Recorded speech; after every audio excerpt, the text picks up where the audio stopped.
மகாராஷ்டிரா மாநிலம் கப்ரா நகர் பகுதியில் பாதாள சாக்கடைக்காக தோண்டப்பட்ட குழியில் வேலை செய்து வந்த தொழிலாளி மண் சரிந்து விழுந்து பலியான சம்பவம் சோகத்தை ஏற்படுத்தியுள்ளது.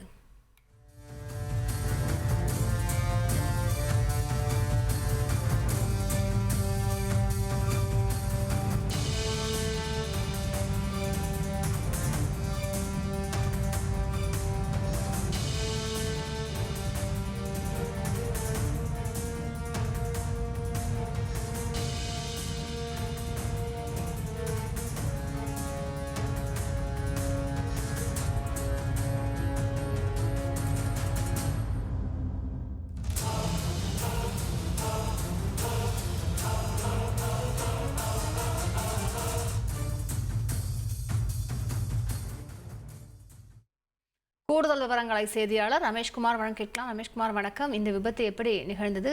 அவரோடு வேறு யாரேனும் அந்த பணியில் ஈடுபட்டிருந்தார்களா? அவரின் உடலானது தற்பொழுது மீட்கப்பட்டு விட்டதா? அந்த மண் சரிவிலிருந்து விவரங்களை பதிவு பண்ணுங்க ரமேஷ். மகாராஷ்டிரா மாநிலம் சத்ரபதி சம்பாஜி நகரை பகுதியை அடுத்த கப்ரா நகர் என்னும் பகுதியில் மாநகராட்சியின் சார்பில் பாதாள சாக்கடை பணி நடைபெற்று வந்தது. பாதாள சாக்கடைக்காக ஊழியர்கள் குழிகளை தோன்றி பணியாற்றிக் கொண்டிருந்த போது அதில் பணியாற்றிக் கொண்டிருந்த ஒரு ஊழியர் திடீரென அவர் மீது மண் சரிந்து விழுந்தது. அதாவது இந்த குழியை தோண்டி அந்த மண் மற்றும் கற்களை எல்லாம் அங்கேயே குவித்து வைத்திருக்கிறார்கள். அப்போது குழியில் அந்த ஊழியர் பணியாற்றிக் கொண்டிருந்த போது குவித்து வைக்கப்பட்டிருந்த அந்த இடிபாடுகள் மண் கற்கள் எல்லாம் முழுவதுமாக அவர் மீது கொட்டி மூடி இருக்கிறது.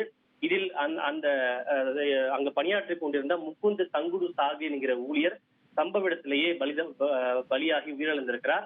அவரை சற்று விழுந்திருந்தால் கூட காப்பாற்றி இருக்க முடியும். ஆனால் முழுவதுமாக அவர் மீது மண் மூடி இருக்கிறது. இதனை கண்ட அருகில் இருந்த சக ஊழியர்கள் மண்ணை தோண்டி எடுத்து அவருடைய உடலை மீட்டனர். ஆனால் அதற்குள்ளாகவே அவர் மூச்சு திணறி உயிரிழந்திருப்பதாக அங்கிருந்து வரக்கூடிய தகவல்கள் தெரிவிக்கின்றன.